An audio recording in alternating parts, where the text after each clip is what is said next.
Hello, praise Lord, जय मसीह की। आप सबको प्रभु यीशु मसीह के नाम से मैं स्वागत करता हूं। आइए प्रार्थना के साथ आज की आराधना में हम प्रवेश करें।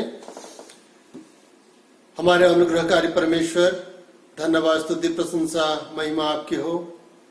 हे पिता परमेश्वर, आपके चरणों के पास हम आते हैं प्रभु, आपकी स्तुति और आराधना करते हैं, भजन गाते हैं, वचन से हम ध्यान करते हैं। प्रभु, वचन से हमसे बातें करिए।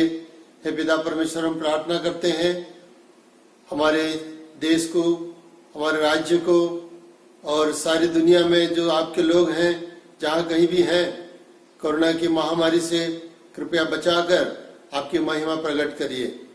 हम प्रार्थना करते हैं जो भी समस्याएं हैं, संकट है, कोरोना महामारी के कारण प्रभु आर्थिक संकट से लोग जूझ रहे हैं, हर एक को आप मदद करिए और आपके नाम की ऊंचाई करिए। हे पिता परमेश्वर, आज इस सुबह के समय आपके हाथों में हम समर्पित होते हैं। शुरू से अंत तक आपकी उपस्थिति दीजिए, पवित्र आत्मा हमारी सहायता करिए और हमसे बातें करिए।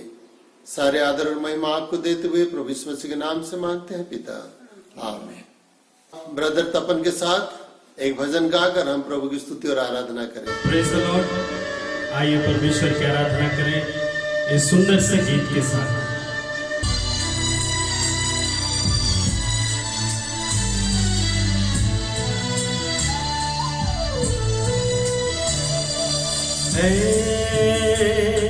खुदावन बता, खुदावन बता, तेरे ख़ैमे में कौन रहेगा, कौन रहेगा।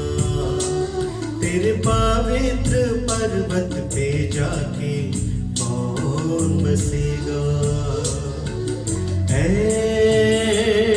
खुदावन बता, खुदावन बता, तेरे ख़ैमे में कौन रहेगा, कौन रहेगा। तेरे पवित्र पर्वत पे जाके कौन बसेगा। खुदावन बता, खुदावन बता। वो जो सही रास्ते पे है चलता, सदा धर्म करता और सच है कहता। वो जो सही रास्ते पे है चलता, सदा धर्म करता और सच है कहता। सुबह से किसी की जो निंदा न करता, कभी दोस्त की जो बुराई न करता। सुबह से किसी की जो निंदा न करता, कभी दोस्त की जो बुराई न करता। वो धन्य है वो, धन्य है वो, तेरे पवित्र पर्वत पे जाके वही बसेगा।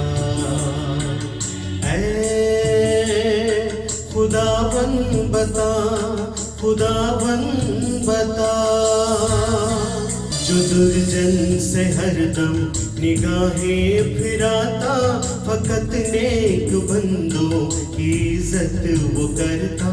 जो दुर्जन से हरदम निगाहें फिराता, फकत नेक बंदों की इज्जत वो करता। वो जो कसम खा के टलता नहीं है, जो हानि सही पर बदलता नहीं है।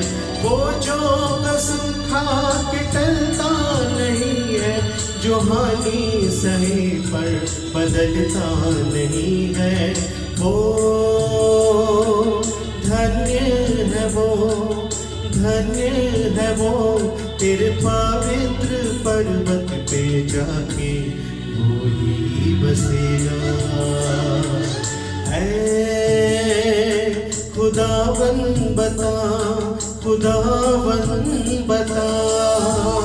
वो जो रकम सूद पे नहीं देता, झूठी गवाही की रिश्वत न लेता।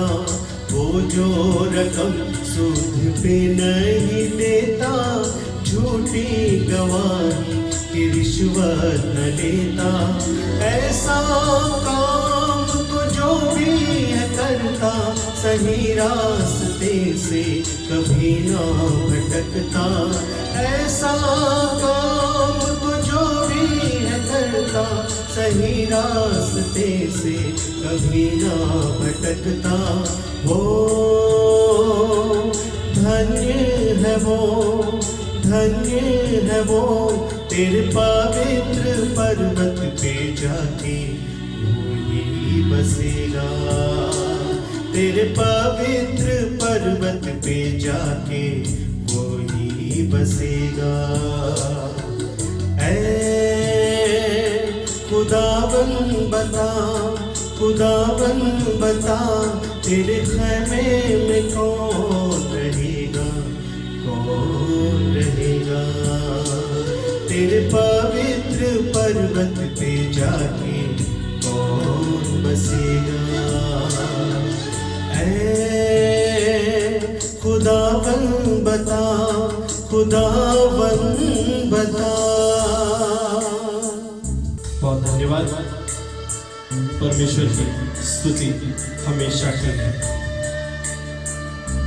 उसकी करुणा हमेशा की है। आमीन।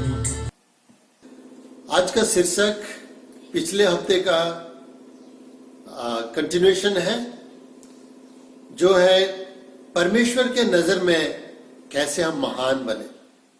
सब कोई तो महान बनना चाहता है, लेकिन परमेश्वर जिसको महान कहे वही महान हो सकता है। जैसे परमेश्वर बपतिस्मा देने वाले यूहन्ना को कहा कि वो परमेश्वर के नजर में महान होगा। स्वर्गदूत आके ये घोषणा किया था। पिछले समय हम देखे थे कि पहला पॉइंट या पहले सीरीज में देखा था कि एक स्पिरिट फील्ड लाइफ या आत्मा से भरपूर एक जीवन चाहिए परमेश्वर के नजर में महान होने के लिए।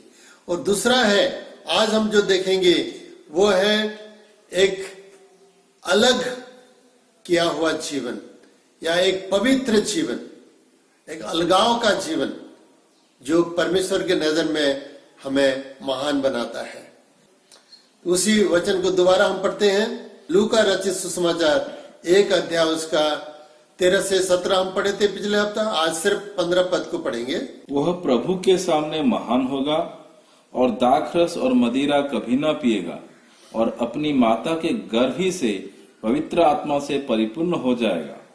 यूहन्ना बपतिस्मा देने के बारे में परमेश्वर कहा कि वो क्या होगा, परमेश्वर के नजर में महान होगा, कभी दाख मधु या शराब पिएगा नहीं, और वो क्या होगा, माता के गर्भ से ही वो पवित्र आत्मा से भरपूर होगा।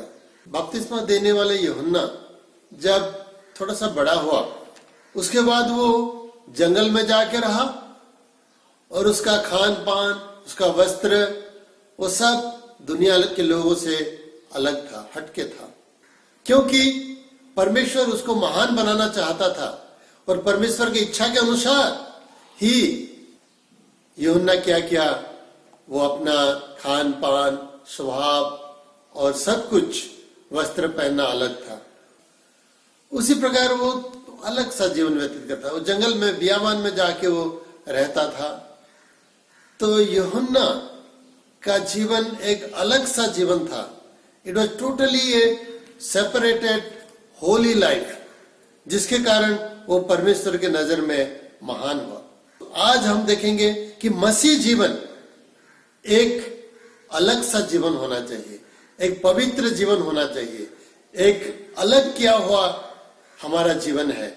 हम दुनिया के लोगों से अलग किए गए हैं, हम पवित्र व्यक्ति हैं, पवित्र हैं हम, कि परमेश्वर के सामने अगर हम महान बनना चाहते हैं तो बाकी लोगों से हमें अलग होना है, अलग रहना है, दुनिया से अलग होना है और परमेश्वर के लिए पवित्र जीवन व्यतीत करना है। अगर परमेश्वर के लिए हम पवित्र जीवन व्यतीत ना करें तो हम महान नहीं बन सकते। हम पैसों से, पढ़ाई से या धन दौलत से या और कोई हमारे शारीरिक गठन या कद या सौंदर्य से हम महान नहीं बन सकते, लेकिन पवित्र जीवन व्यतीत करेंगे तो प्रभु के नजर में हम महान बन सकते हैं, जैसे यूहन्ना हुआ था। ये कलीसिया, हम जो कलीसिया है, मंडली है, इसका जो ग्रीक शब्द है एक्लेसिया, ये एक्लेसिया का मतलब ही वही है कि अंग्रेजी में हम कहते हैं a group of people called out for a specific purpose, एक विशेष उद्देश्य के लिए बुलाए चुने हुए लोगों का एक झुंड है, उसको कहा जाता है कलीसिया या मंडली या चर्च। चर्च कोई इमारत नहीं है, लेकिन चर्च के सुविधा के लिए, एकत्रीकरण के लिए वो इमारत को हम इस्तेमाल करते हैं, इसलिए हम उसको चर्च बोल देते हैं शॉर्ट में, लेकिन दुनिया के नजर में वो चर्च है, परमेश्वर के नजर में बाइबल के हिसाब से चर्च नहीं है उसको, इसलिए हम जो समझदार लोग कहते हैं चर्च बिल्डिंग कहते हैं, चर्च का भवन बोलते हैं, आराधना का भवन कहते हैं, लेकिन चर्च नहीं कहते हैं। तो मसीह जीवन एक अलग सा जीवन है। इसका दो अर्थ होता है, एक तो है परमेश्वर के लिए अलग किए गए और दूसरा है दुनिया से अलग किए गए। कहां से अलग किए गए? दुनिया से अलग किए गए। और किसके लिए अलग किए गए? परमेश्वर के लिए अलग किए गए। तो अगर हम ऐसा करें तो हम एक पृथक सा जीवन, एक अलग सा जीवन, एक सेपरेटेड लाइफ हम व्यतीत कर सकते हैं।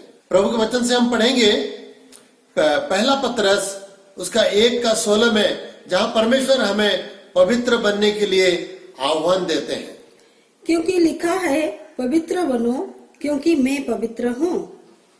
परमेश्वर हमें कहते हैं पवित्र बनो क्योंकि मैं पवित्र हूँ। जो लेवीय व्यवस्था में भी है 19:2 में कि प्रभु कहते हैं पवित्र बनो क्योंकि मैं पवित्र हूँ। ये पवित्र का मतलब क्या है?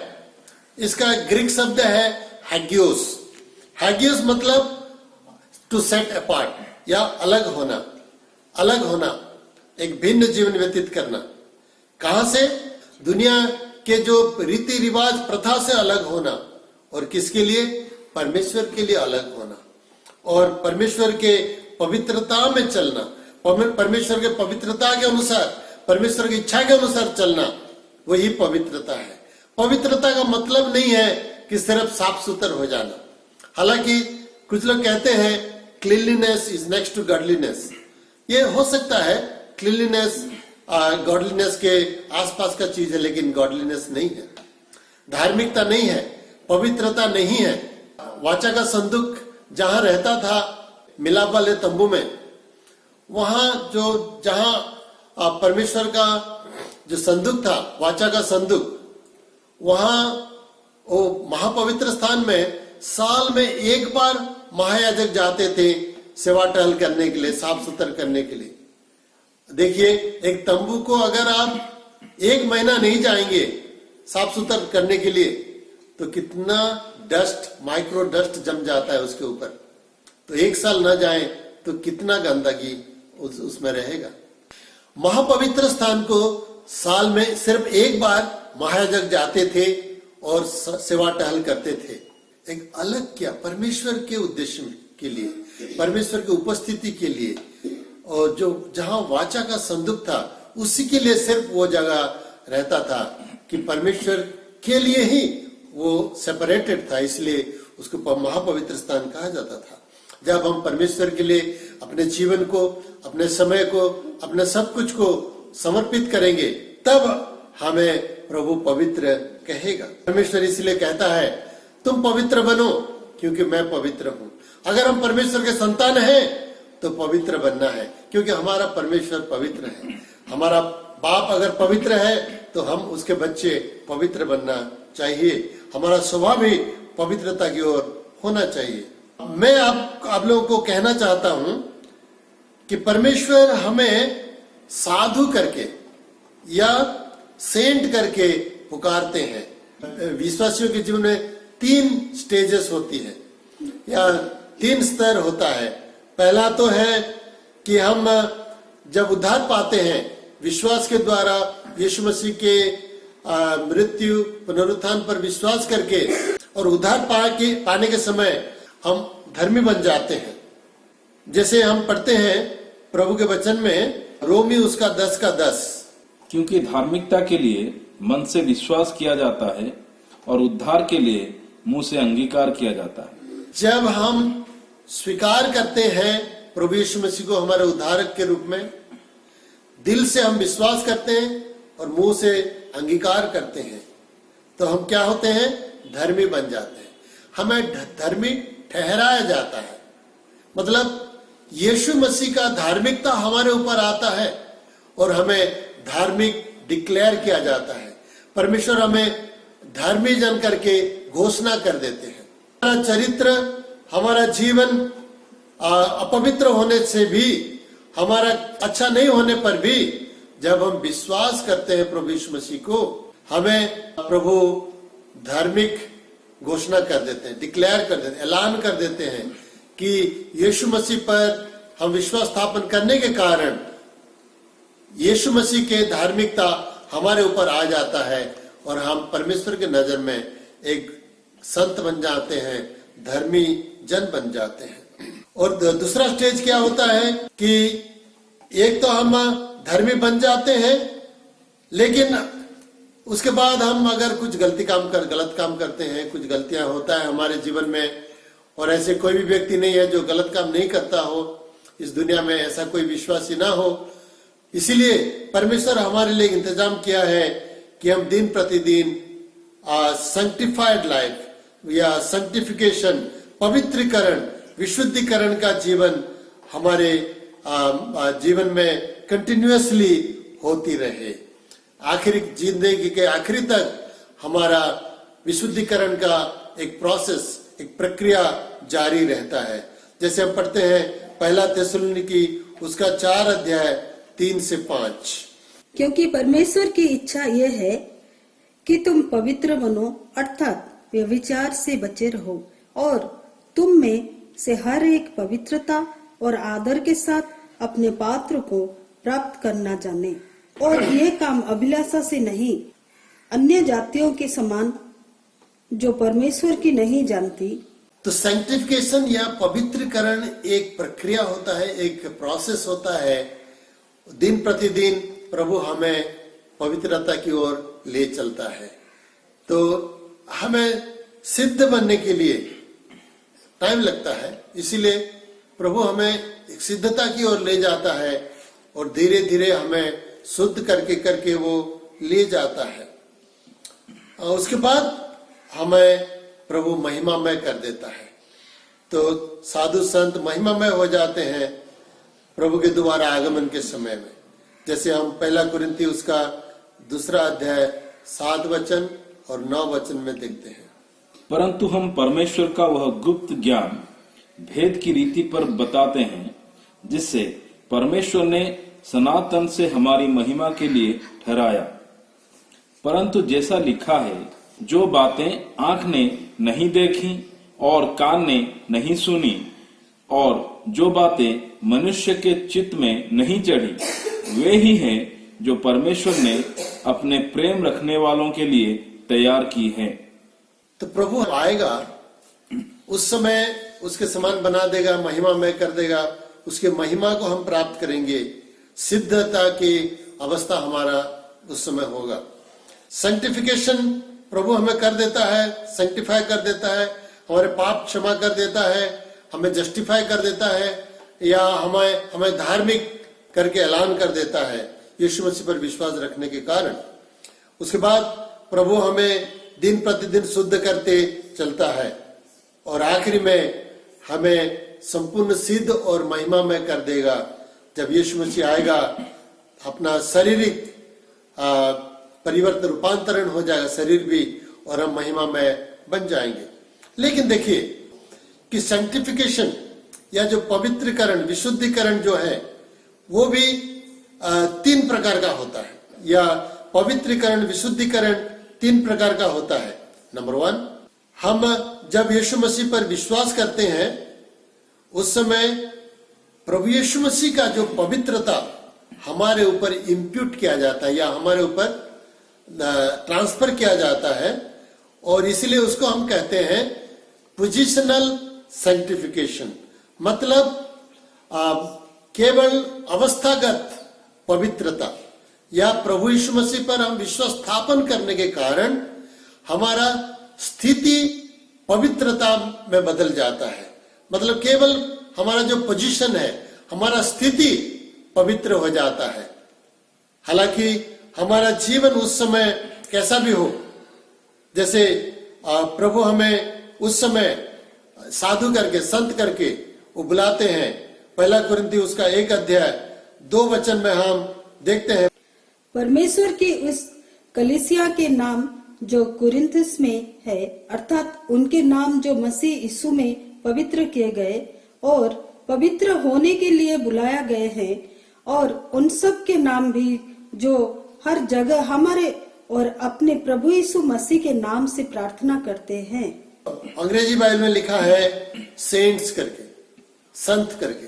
सेंट का मतलब संत या साधु है, तो प्रभु हमें साधु संत करके बुलाते हैं। पौलुस कहता है कि कुरिन्थिस में जो साधु लोग हैं, संत लोग हैं, जो पवित्र जन हैं, उनको मैं लिख रहा हूं करके। तो पवित्र जन करके वो पुकारते हैं हमें। उसका मतलब हम विश्वास में जब आते हैं यीशु मसीह के कारण हमारे पोजीशन पवित्र हो जाता है, स्थितिगत पवित्रता हम पाते हैं। और दूसरा है प्रोग्रेसिव सैंक्टिफिकेशन, या हमारा पवित्रता क्रमानुसार होता है। मतलब एक धीरे धीरे एक प्रोसेस होता है, प्रोग्रेसिव होता है, प्रोग्रेशन में होता है। एक के बाद एक हम पवित्रता की ओर, पवित्रता से पवित्रता की ओर बढ़ते जाते हैं। जैसे हम पढ़ते हैं कोलोसी की किताब उसका 3:5-10 में लिखा है, वहां पे सब कुछ लिखा है कि कैसे हम प्रभु के संतान होने के कारण, स्वर्गीय स्थान में हमारा अवस्था होने के कारण हम पाप को छोड़कर धार्मिकता की ओर, स्वर्ग की ओर देखते हुए पवित्रता की ओर हम आगे बढ़ेंगे। इसकी पढ़ने का कोई जरूरत नहीं है। इसके लिए हमें पवित्र आत्मा सहायता करते हैं, प्रभु के वचन हमें सहायता करते हैं। प्रभु के वचन के द्वारा प्रभु हमें दिन प्रतिदिन शुद्ध करते हैं। जो हम पढ़ेंगे एफिसियों के पत्री 5:26 में लिखा है कि उसको वचन के द्वारा जल के स्नान से शुद्ध करके पवित्र बनाए। कलीसिया को शुद्ध करने के लिए प्रभु कह रहे हैं वचन रूपी जल से उसको स्नान करके शुद्ध करें। तो परमेश्वर अपने वचन के द्वारा हमें शुद्ध करते हैं। यूहन्ना 17:17 में प्रभु यीशु मसीह प्रार्थना करके कह रहे हैं कि पिता इन्हें पवित्र करिए, सत्यता के द्वारा इन्हें पवित्र करिए, आपका वचन तो सत्य है। तो सत्य वचन के द्वारा, प्रभु यीशु मसीह के वचन के द्वारा, परमेश्वर के वचन के द्वारा जब हम पढ़ते हैं प्रभु हमें शुद्ध कर देते हैं। परमेश्वर अपने वचन के द्वारा हमें शुद्ध करते हैं। एक कहानी में जैसे हमेशा कहता हूं, एक लोहार था, उसका नाती उसके साथ हमेशा रहता था।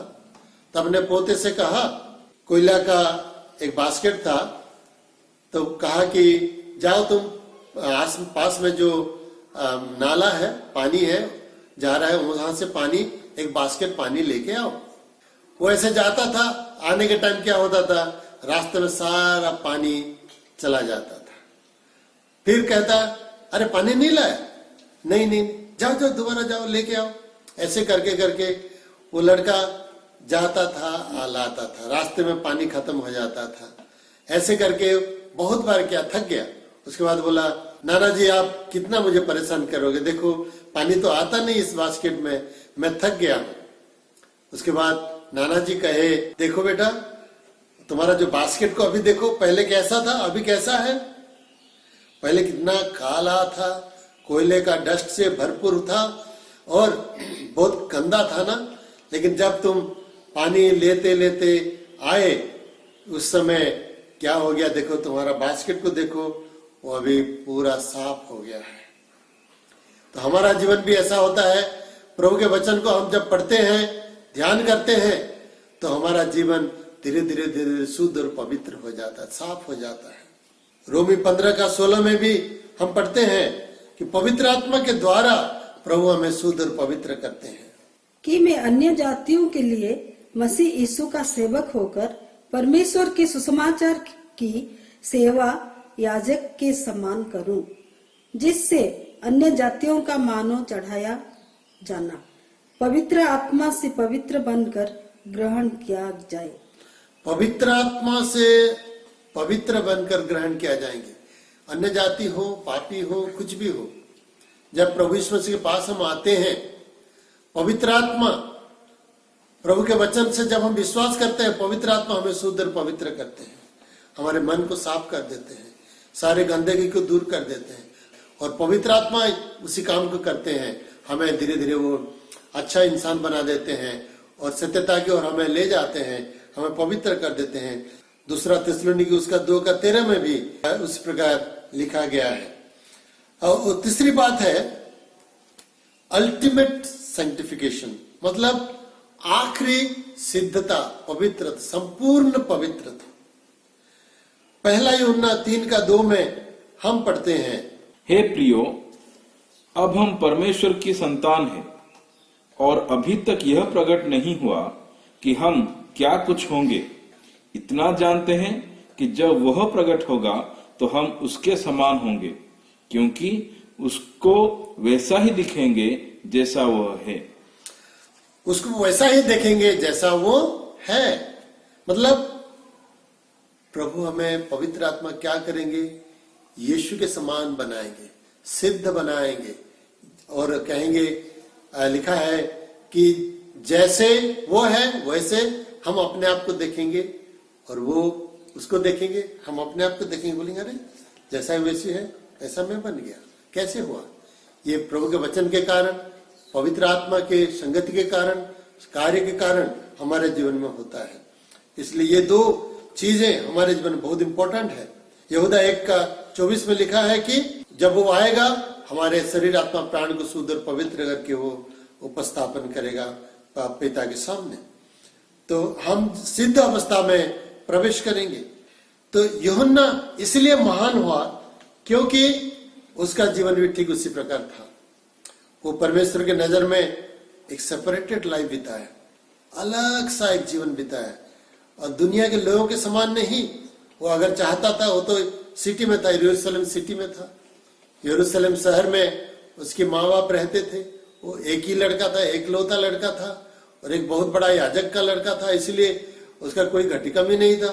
वो चाहता तो शहर में आराम से बाकी लोग बच्चों के साथ रह सकता था, लेकिन क्योंकि वो पवित्र आत्मा पूर्ण था, पवित्र आत्मा उसको अगुवाई किए और कहे कि तेरा समय आ गया, अब तू चल बियाबान में चल दे, विल्डरनेस को आ जा और वहां परमेश्वर के साथ और भी संगति तेरा बढ़ेगा। तो वो सोचा होगा तो वहां जाने से मुझे क्या मिलेगा, क्या कैसे खाऊंगा पीऊंगा, क्या पहनूंगा, क्योंकि शहर में सब कुछ है लेकिन जंगल में क्या मिलेगा। लेकिन पवित्र आत्मा उसको अगुवाई दिया और कहा चलो वहां तुम्हें ऊंट के जो ऊन है उसका कपड़ा तुम बना के पहनोगे, वन मधु है वो खाओगे, वाइल्ड हनी को खाओगे और टिड्डियों को खाओगे, और बाकी ऐसे करके वो एक अलग प्रकार का भोजन वो करने लगा।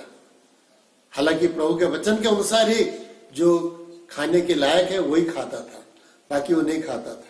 वो उसके बारे में कहा गया है, दोबारा हम पढ़ेंगे लूका 1:15 को हम पढ़ेंगे, क्योंकि वह प्रभु के सामने महान होगा और दाखरस और मदिरा कभी न पिएगा। दाखरस और मदिरा कभी न पिएगा। फिर और अपनी माता के गर्भ ही से पवित्र आत्मा से परिपूर्ण हो जाएगा। लिखा है दाखरस और मदिरा नहीं पिएगा, मतलब शराब जिसको हम कहते हैं वो कभी पिएगा नहीं। तो कुछ लोग सोचते हैं थोड़ा सा शराब पीने से क्या हो जाता है। देखिए थोड़ा सा शराब पीने से कुछ तो नहीं होता है, लेकिन अगर ऐसे हम करते रहेंगे धीरे धीरे उसके हम दास बन जाएंगे और वो धीरे से हमारे अंदर घुस के हमें सांप के समान डसेगा, अंदर हमारा सोच बिगाड़ देगा, हमारा मिजाज खराब कर देगा, हमें दूसरों के साथ हमारा संपर्क बिगड़ जाएगा। लेकिन अगर हम इस दुनिया अभी क्या है, एक आत्मिक अंधकार से गुजर रहा है। इस दुनिया में आत्मिक अंधकार की राज है। भले लोगों का राज नहीं है, लेकिन दुष्ट लोगों का राज है ज्यादा। तो अंधकार के राज्य में अभी हम हैं। तो प्रभु हमें कहते हैं कि तुम अंधकार से निकलकर उजियारे के संतान बनकर उजियारे का गवाह बनोगे और अंधियारे के जो कार्य को तुम दिखा दोगे, प्रकट करोगे।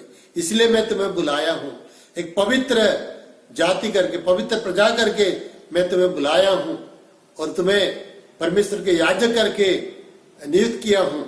जैसे हम पढ़ते हैं पहला पत्रस 2 अध्याय उसका 9 वचन में, पर तुम एक चुना हुआ वंश और राजपदधारी याजकों का समाज और पवित्र लोग और परमेश्वर की निज प्रजा हो, इसलिए कि जिसने तुम्हें अंधकार में से अपनी अद्भुत ज्योति में बुलाया है, उनके गुण प्रकट करो। प्रभु का गुण, प्रभु की चरित्र को प्रकट करने के लिए प्रभु ने हमें क्या किया है, बुलाया है, अंधकार से बुलाया है, उसकी ज्योति की ओर बुलाया है। हालेलुया। अंधकार से उजियाले की ओर हमें बुलाया है और वो कह रहा है क्या करने के लिए, परमेश्वर के गुण को प्रकट करने के लिए, परमेश्वर के महिमा को प्रकट करने के लिए, परमेश्वर के स्वभाव को प्रकट करने के लिए। यूहन्ना क्या किया, परमेश्वर के गुण को प्रकट किया, इसलिए वो महान बना।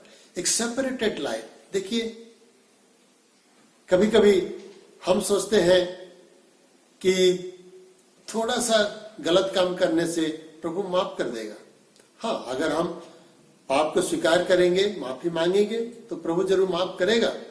लेकिन अगर हम जानबूझकर पाप करते रहेंगे तो फिर माफी बचता नहीं है, माफी नहीं मिलेगा। हम परमेश्वर की संतान होने के कारण हमें पवित्र बनना है। प्रभु का है बी होली और आई एम होली। तुम पवित्र बनो क्योंकि मैं पवित्र हूं। परमेश्वर ऐसे कह रहा है, इसलिए हमें पवित्र बनना है। एक सेपरेटेड लाइफ हमारा होना चाहिए। कैसे सेपरेट होना चाहिए? हमारे खान पान सेपरेट होना चाहिए। दुनिया के लोग जैसे खाते हैं पीते हैं वैसे हम खाना पीना नहीं कर पाएंगे। जैसे यूहन्ना क्या करता था, सारे दुनिया के लोगों के जैसे नहीं रहा, वो अलग सा था। तो मैं आपको नहीं कह रहा हूं जाके जंगल में रह जाओ या टिड्डियां उठा उठा के खाओ और सिर्फ हनी खाओ, ये नहीं बोल रहा हूं। तो हमारा भोजन पवित्र होना चाहिए या अच्छे भोजन हम करें। जैसे प्रभु के वचन में बहुत कुछ लिखा है। प्रेरितों के काम 15 अध्याय में हम देखते हैं कि शिष्य लोग कहे अन्य जातियों को, देखिए जो बलि चढ़ाया हुआ देवता की और बलि चढ़ाया हुआ मांस को मत भोजन करो और रक्त के साथ, लहू के साथ मांस को न खाओ और प्रतिमा से या मूर्ति पूजा से अलग रहो, ये कहा था। इतना काम अगर करोगे तो ठीक रहोगे, पवित्र बन जाओगे। तो इसलिए हमें सोचना है कि हम क्या खा रहे हैं, क्या पी रहे हैं।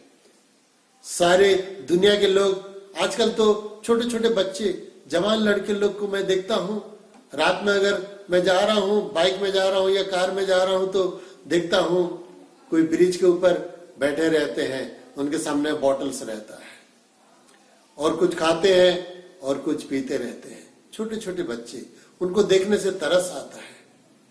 लेकिन लोग कह रहे हैं ये साधारण सी बात है, आजकल ये कॉमन है।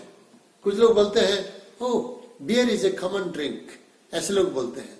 लेकिन अगर आप महान बनना चाहते हैं, सावधान, आपके सामने क्या परोसा गया है। दानियल एक भविष्यवक्ता था, एक पवित्र व्यक्ति था। जब बाबिलोन को गया, उसका स्वाधीनता नहीं था उसके साथ, लेकिन उसके पास जब खाना परोसा गया, उसका 1 अध्याय 8 में लिखा है कि दानियल अपने मन में ठान लिया कि मैं किसी भी हालत में राजा के भोजन के कारण अपने आप को मैं अपवित्र नहीं करूंगा। दानियल खान पान से अपने आप को शुद्ध पवित्र रखा। बाबिलोन के लोगों के हिसाब से वो खान पान नहीं किया, शराब नहीं पिया और जो जैसे खाते थे ऐसा नहीं खाया, लेकिन प्रभु के वचन अनुसार जो अच्छा है वही खाना चाहिए। कभी कभी मैं चिकन सेंटर को जाता हूं, और चिकन सेंटर में आजकल क्या करते हैं लोग, वो चिकन सेंटर वाला जब एक मुर्गी दो बोलेंगे, फट से एक डंडा या उसके जो चाकू होता है उससे उसका पीठ को धड़ करके मार देते हैं। तब क्या होता, वो जो बर्ड है फड़फड़ा कर वो मर जाता है। लेकिन क्या होता है, जल्दी तो मर जाता है, उसको काटने के लिए आसान होता है, पर ब्लड सर्कुलेशन सडनली बंद हो जाता है। इसके कारण सब जगह में ब्लड रहता है। फिर ऐसे मांस को खाना अच्छा नहीं है। इसलिए प्रभु के वचन में कहा गया है कि उसको क्या करो, सारे रक्त को पहले मट्टी के ऊपर डाल दो। तो मैं हमेशा कहता हूं, भाई हलाल करो। हलाल का मतलब तो पवित्र होता है। मतलब तुम क्या करो, इस मुर्गी को काटो, पूरा रक्त नचड़ दो, उसके बाद तुम मांस को काटो और मैं लूंगा। तो वो चिकन सेंटर वाला जान लिया है, जब भी मुझे देखता है बोलता है ठीक है, मैं आपके लिए दूसरा एक चिकन पहले काटता हूं। वो मेरे सामने काट के रक्त को निचोड़ देता है, उसके बाद वो मांस को देता है। तो प्रभु के वचन में कहा गया है रक्त के साथ मांस को नहीं खाना है। तो हम ऐसे ही करें तो उससे मैं ज्यादा बड़ा धार्मिक नहीं बन जाता हूं, लेकिन प्रभु के वचन पालन करने के लिए एक छोटा सा कदम है मेरा, कि बाकी लोगों के जैसे मैं नहीं खाऊंगा, मेरा भोजन अलग सा होगा, मैं शुद्ध और पवित्रता की ओर जा रहा हूं, मैं प्रभु के लिए एक महानता की ओर आगे जा रहा हूं। हालांकि अभी तक नहीं हुआ मैं महान, लेकिन जरूर प्रभु के नजर में महान मैं बनना चाहता हूं। लोग मुझे महान ना कहे, लोग मुझे कहे तुच्छ जाने, या ये क्या आदमी है, कैसा सोचता है, क्या बात करता है, लोग कुछ भी कहे, लेकिन मेरा प्रभु मुझे अगर कहे ठीक है ये मेरा दास है, मैं जैसे चाहता हूं वैसा काम कर रहा है, तो मेरा जीवन धन्य हो जाएगा। हालेलुया।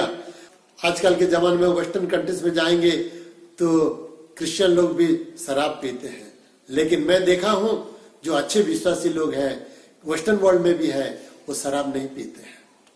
मैं बार बार जाता हूं वेस्टर्न कंट्रीज को, मैं उनके साथ संगति करता हूं, देखा हूं कि वो लोग शराब नहीं पीते, अल्कोहलिक ड्रिंक्स नहीं पीते हैं। यूहन्ना शराब नहीं पीता था, दाखरस नहीं पीता था। क्या आप एक डिसीजन लेंगे आज कि मैं अच्छा भोजन करूंगा और अच्छा से मेरा पानीय भी ठीक हो, मैं ठीक से मेरा जो पीने का चीज अच्छा हो। अंगूर को रस बना के तो पीते हैं, उससे कोई नशा नहीं होता है, लेकिन अंगूर को जब फर्मेंटेड करके ड्रिंक्स बनाते हैं तब वो नशेदार हो जाता है।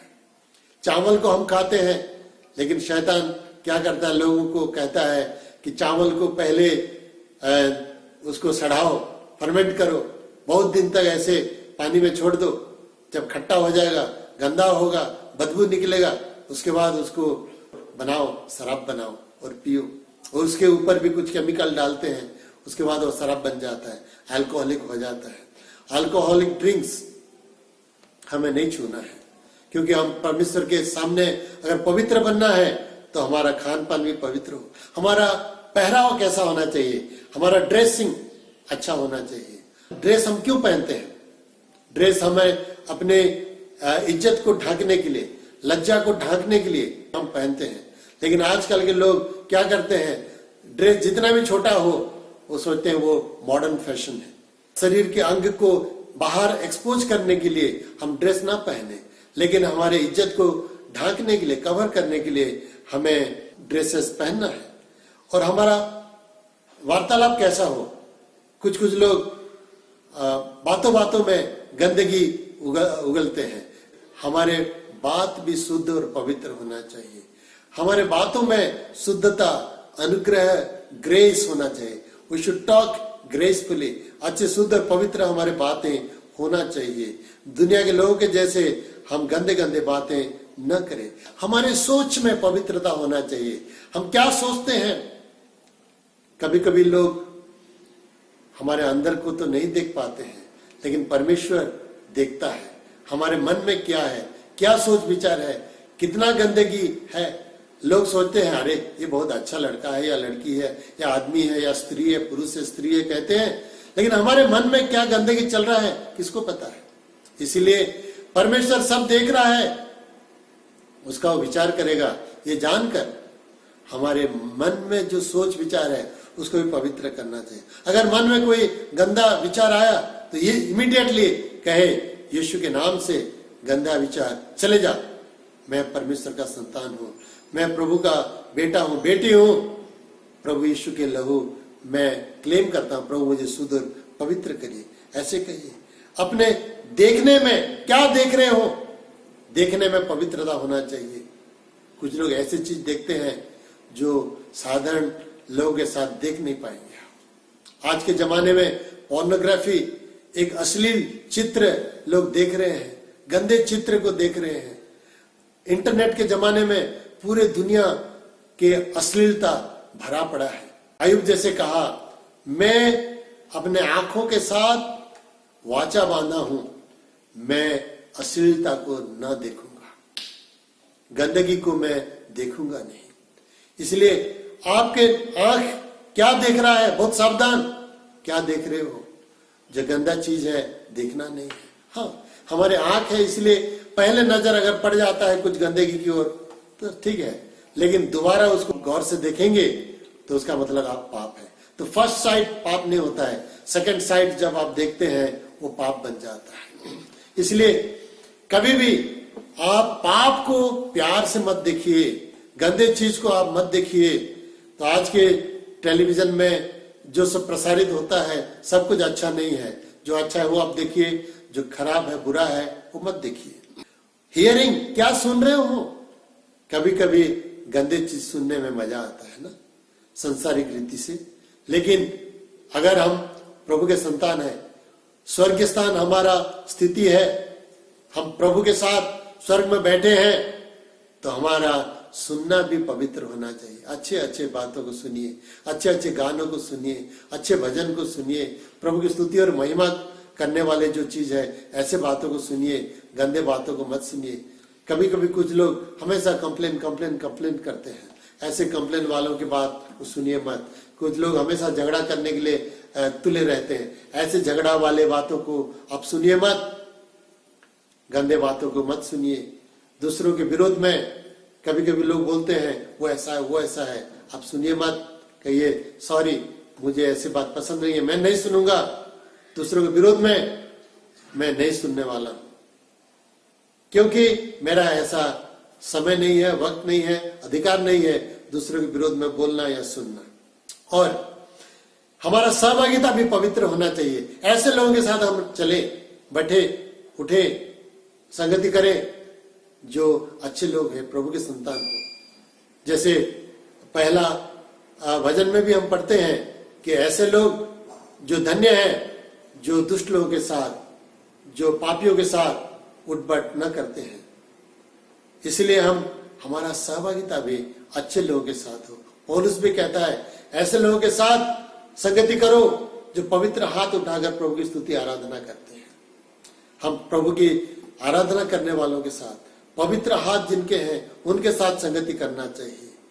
आत्मिक संगति, आपका आत्मिक संगति कैसे है। कुछ लोग, मैं देखता हूं आजकल कुछ पास्टर्स लोग भी हैं जिनका 2-3 पत्नी होते हैं, सीक्रेटली होते हैं, व्यभिचार करते हैं, शराबी होते हैं। ऐसे पास्टर के साथ आप क्यों सहभागिता करेंगे।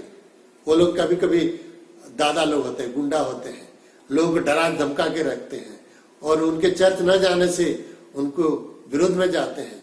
ऐसा नहीं होना चाहिए। हम किसी को दबा के नहीं रख सकते हैं। देखिए प्रभु के वचन में लिखा गया है कि हमारा सहभागिता पवित्र हो, हमारा विवाह पवित्र होना चाहिए। Our marriage should be also holy. हम ऐसे लोगों के साथ संगति करें। जो लोग शादी नहीं किए हो, ध्यान रखिए, अविश्वासी के साथ आप मत जुते जाओ। अविश्वासियों के साथ आपका कोई संगति ना हो, केवल अच्छे विश्वासियों के साथ संगति होना चाहिए। कभी कभी तो हम धोखे में पड़ जाते हैं।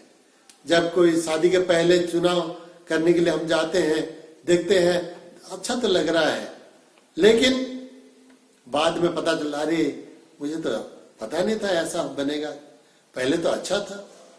लेकिन आप जल्दी कोई डिसीजन मत ले। कोई भी व्यक्ति को कम से कम 1 साल देखिए, उसके बाद शादी करने के लिए डिसीजन ले। एक व्यक्ति को परखें कम से कम 1 साल, परखने के बाद आप डिसीजन लें तो आपका जीवन अच्छा होगा। तो आपका शादी ब्याह भी पवित्र होना चाहिए, पति पत्नी का रिश्ता भी पवित्र होना चाहिए, आपका ड्वेलिंग प्लेस पवित्र होना चाहिए, आपके घर, आपके रहने की जगह पवित्र होना चाहिए। कुछ लोग घर में जो मर्जी वो रख देते हैं, इमेजेस रखते हैं, मूर्ति रखते हैं, जिसमें शैतान भी आके वास करता है, और गंदे चीज रखते हैं, या जो इलीगल चीज रखते हैं, इलीगल आर्म्स रखते हैं, इलीगल चीज रखते हैं, कंट्राबैंड्स रखते हैं। ऐसे आप नहीं रखना चाहिए। अपने घर को पवित्र करिए, अच्छे ढंग से आप रहिए, अपने घर को भी पवित्र करिए, अपने घर को शुद्ध और साफ सुथरा रखिए, और पवित्रता में आप जीवन व्यतीत करें। आपका जो चाल चलन, आपका जो व्यवहार, रीति रिवाज पवित्र होना चाहिए। लोगों के साथ अच्छे बर्ताव आप करना चाहिए। आप क्रूरता से लोगों के साथ बर्ताव नहीं करना चाहिए। आप परमेश्वर का संतान है, इसलिए अनुग्रह से लोगों के साथ व्यवहार करिए। तो देखिए, आप एक अलग सा जीवन व्यतीत करेंगे, बाकी लोगों के जैसा आप नहीं रहेंगे। जब आप मार्केट को जाते हैं, तो जब सब्जी को आप खरीदते हैं, सब्जी वाला भी आपको बोलना चाहिए कि ये व्यक्ति अच्छा है, धर्मी व्यक्ति है, ये अलग है, दूसरे लोगों के समान नहीं है। कुछ लोग तो उठा के चुरा के ले जाते हैं सब्जी, और कुछ लोग तो ज्यादा बार्गेनिंग करते हैं, जोर जबरदस्ती करते हैं। लेकिन ये व्यक्ति तो ज्यादा बार्गेनिंग भी नहीं करता है और ज्यादा उठा के नहीं ले जाता है सामान। तो ऐसे अगर हम अच्छे ढंग से करेंगे और गरीब लोगों को थोड़ा ज्यादा भी पैसे दे देंगे, तो क्या होगा? हमारा व्यवहार देख के वो लोग बोलेंगे ये क्यों ऐसा करता है। समय मिलने पर आप उनको उनके सामने गवाह बन सकते हैं, कहेंगे कि देखिए, मैं एक परमेश्वर का संतान हूँ, मैं सच्चे परमेश्वर को मानने वाला हूँ, इसलिए मैं गंदा काम नहीं कर सकता, मेरा व्यवहार अच्छा होना चाहिए, मैं कभी अन्याय नहीं करूंगा, लोगों से मेरा बर्ताव अच्छा होना चाहिए, इसलिए माफ करिए, मैं दूसरों के जैसे नहीं बनूंगा। प्रिय भाई, प्रिय बहन, जो मुझे सुन रहे हो, क्या ठीक ढंग से सुन रहे हो, या बोल रहे हो क्या ऐसे बोलते रहते हैं पास्टर लोग, इनका काम है बोलना, मेरा काम सुनना, उसके बाद मेरा जो मर्जी मैं करूंगा। ऐसा नहीं बोलना है। प्रभु आपसे बातें कर रहा है आज। अगर आपके जीवन में प्रभु के नजर में महान बनना चाहते हैं, तो अपने जीवन को संवारिए, शुद्ध और पवित्रता की ओर चलिए। एक अलग गांव का जीवन, एक अलग सा जीवन, एक सेपरेटेड लाइफ, एक होली लाइफ, पवित्र जीवन आप व्यतीत करने के लिए अपने आप को समर्पित करिए। आप दुनिया के सामने ना होने पर भी परमेश्वर के सामने जरूर महान बनेंगे। हालेलुया। जब प्रभु आएगा तो लगे बेस, अच्छा मेरा दास, दासी, संतान, बेटा, बेटी, तुम्हारे लिए जो अनंत काल का स्थान, शांति का स्थान, सुख का स्थान मैं बना के रखा हूं, वहां प्रवेश करो, अनंत काल के लिए आनंद बनाओ। लेकिन अगर हम ऐसा ना बनेंगे, ऐसे हम ना करेंगे, तो उसका ऑपोजिट होगा, सुनने के लिए तैयार रहना है। तो आइए प्रभु के सामने एक पवित्र जीवन व्यतीत करने के लिए अपने आप को हम समर्पित करें, और हमारे कार्य, हमारे चाल चलन सब प्रभु के सामने ग्रहण योग्य हो। प्रभु आप सबको, हम सबको अपने अनुग्रह के दाहिने हाथ बढ़ाकर आशीष देवे। आमीन। आइए हम प्रार्थना करें।